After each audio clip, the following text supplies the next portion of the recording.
Hi, I'm Renee Tucci, and today we're going to take a look at a modern way to create a dozen roses arranged.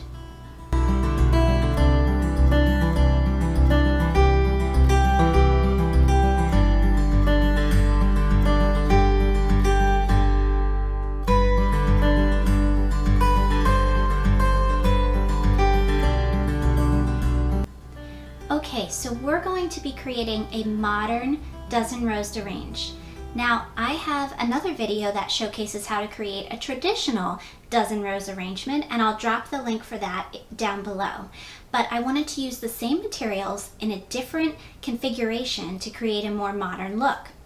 And we're going to be working in this 11-inch urn style vase. So it has a flare at the top, and that's what's going to help you really get that classic rounded look. You can do the same design in a cylinder vase, which is a little more contemporary, but I wanted to show how to achieve this look with the same materials as I did in my traditional video, and so that's why we're using this vase. Now I'm going to start with a leaf wrap on the inside of the vase, and I'm going to do that with this Monstera leaf. And actually I have two of them here because I do believe I'm going to need to layer both of them. So Monstera are a wonderful leaf. They're really hardy. They can be submerged for a long time and not show any distress. So the way that you would do this is you'll actually cut it from the stem, leaving just the leaf, and then you will roll it up, create some tension with the roll, and decide whether you want it upright or down or sideways. I think I'm going to go this way. Set it inside, and as you get it inside, you can just release that roll, and the tension from the leaf expanding inside the vase will be enough to hold it in place. Now you can see I've got great coverage on this side. I have a big hole on this side, so I'm going to go ahead and layer my second leaf in there. Same technique. Remove it from the stem, roll it up. And if you hear any little creases or cracks, it's completely fine. It will not affect the look. But you can actually use your hand to help open it and really press it into that open space area. Okay, now once you have worked from the inside and really opened those leaves and moved them around and gotten them to layer up just right, there may be larger pieces of the leaf that you want to remove, and so you just take a pair of scissors and neatly just go inside and trim those away. That way you'll have a little less in the way of your stems themselves, and you have maximum room to add the rest of the flowers. Now as you're designing, you'll just want to keep in mind what you've got going on in here and try not to push the stems against the glass and therefore pushing the leaves down. Okay, so for this type of design, I actually want to do a more, as I said, modern approach. So I'm going to do different contemporary groupings, and I'm going to start with my foliage. Now I've got some philodendron leaves here. These are large, really waxy texture and very long lasting, similar to the Monstera. And I'm going to layer these one on top of the other, sort of coming out from the side. Do any adjustments needed to get them to be the right height. There we go. And then on the next section, I've got some palm leaves, and these are really wonderful because they fill in very quickly and they give a lot of life and arch to the design itself. So we're going to layer these together. So what we are doing is creating groupings where the same like products are positioned in the same area of the design. So now we've got our philodendron, our palm leaves, then we've got an area here where we could use some foliage.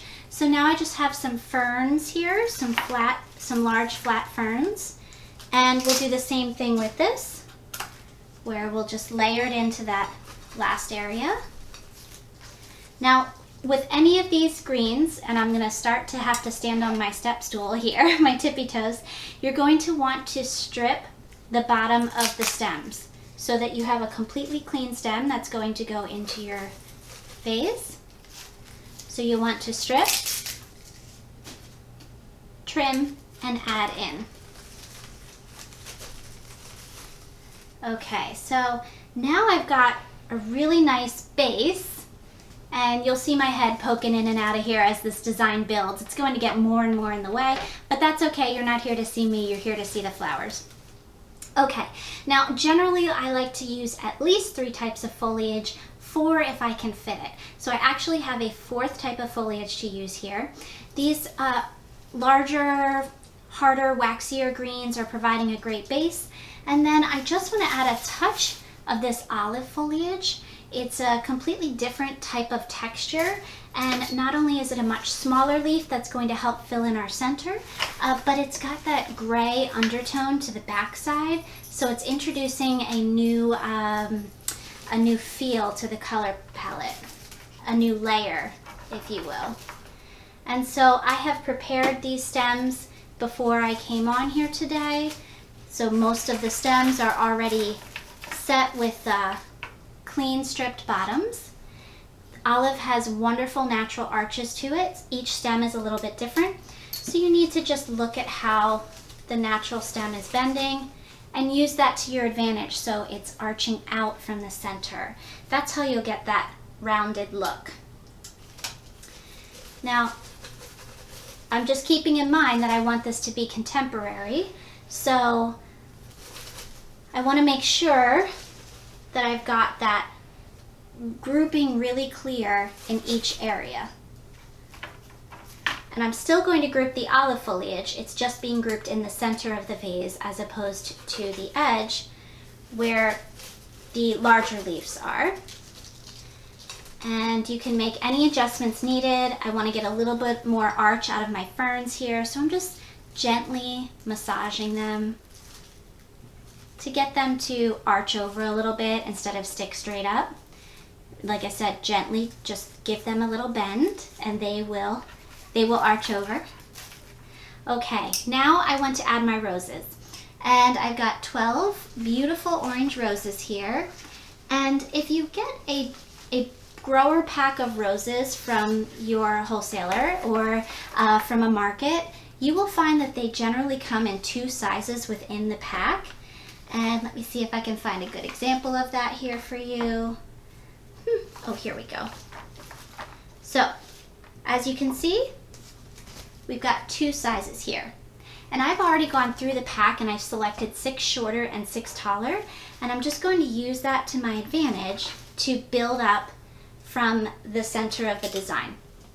So I'm going to cluster these together in the center, starting with the shorter variety. And because I've got that flare in the vase, I'm able to really use that to my advantage and add things in on a radial basis. So when we're finished, the roses should all look like they are radiating from the center of the vase, as opposed to a parallel placement where they would look like they're just upright. And I'm just going to take a second to peek at my base. Yep, my leaves have not been pushed down. I'm not seeing any stems on the outside, so we're good to go there. Now, as I add these in, I've already got quite the thick base in the center of my design. So I am having to do a little bit of twisting to get that each stem through the web that we created in the center. So once you find your place where you want to add your rose, if you give it a little twist as you go down, it will easily add into the arrangement without pushing any leaves in with it. Okay, so we've got our 6 shorter stems in. Now we're going to add in our 6 taller. And I'm going to group these over here on this side, following the arch of the palm.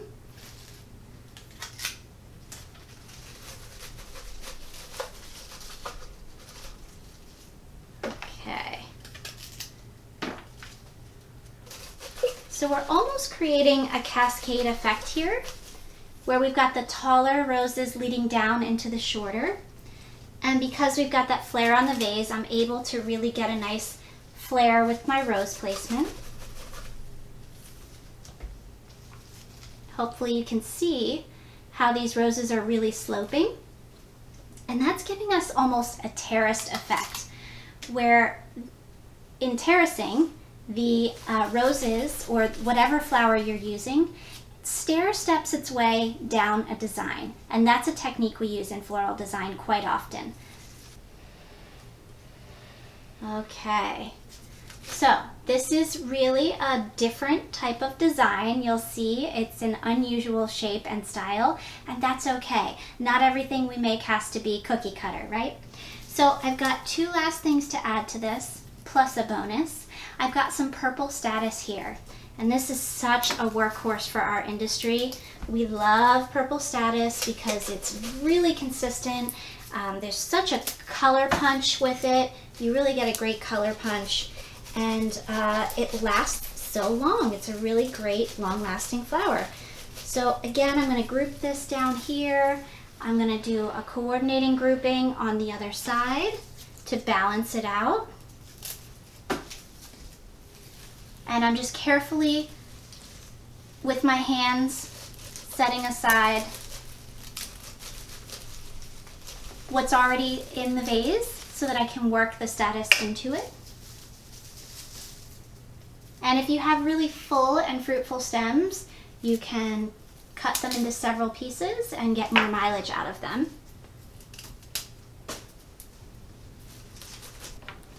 Now I've got all of my roses and my status, my accent filler, into the design, and hopefully you can see that we've got this terracing effect happening. It's a really unusual and unique way to present a dozen roses, where we've cascaded from the top. We've stair-stepped each layer down as we're coming down. I want to add a few branches to this just to emphasize the line in the design. Of course, we have the visual line of the roses going from the back to the front, but I want to add a physical line with these willow branches. So I have a few of those to add just to the back here, just to emphasize that. And these willow branches, of course, are really handy to keep around because they are great both fresh, or you can let them dry and use them dried, which is what I'm using here today. Okay, and when I add these in, I've got my top middle branch, and then I'm sloping down, getting a little shorter each time, leading the eye from the top center down into the arrangement. And if we are too tall for the camera here, we might be out of shot. I will be posting, taking a photo of the finished design, and you'll see that at the end of the video. So just keep watching. Okay, and then lastly, because we've got the line leading down into the design, I just want to finish the bottom arch with a little bit of grass. So this is miscanthus, and I've got a few blades here. Now you always want to handle your grass carefully because it can give you a nasty, almost like a paper cut kind of cut. So I'm going to bundle them all together, and I'm going to just, with the warmth from my hands, gently massage, gently and carefully massage them just to get a little bit more of a natural arch going with the grass blades. Now I want to add these in all at the same time. Of course I could add them in individually, but that would make it a lot harder. So if you bundle them together, it's much easier to add them into the design. Another thing you can do to help ease that in is actually bind it together. So I've got some Oasis bind wire here. I'm just going to cut myself a small piece and do a twist. In fact, I'll do two. I'll do one at the very bottom where I'm just going to wrap and twist. That will help when I first add it in. And then I'll do one just a few inches up to help keep it together. So anytime you're doing a bind, if you do two of them, you're going to be much better off.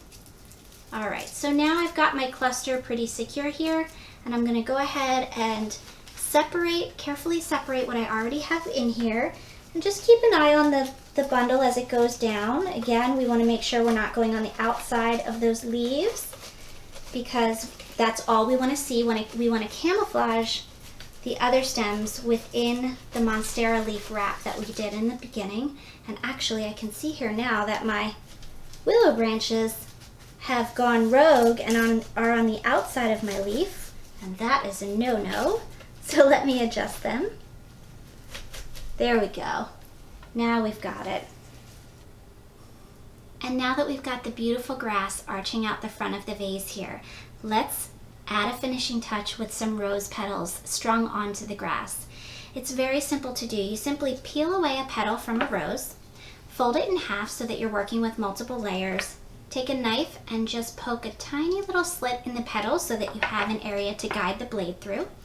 Take your blade of grass and give it a sharp cut so that you have a nice stiff end to work through. And then you simply lead the grass right through the petal. And sometimes I lose the little slit that I've just cut myself. Let's find it again here. Okay, there we go. Feed that through, and then simply string it onto the blade.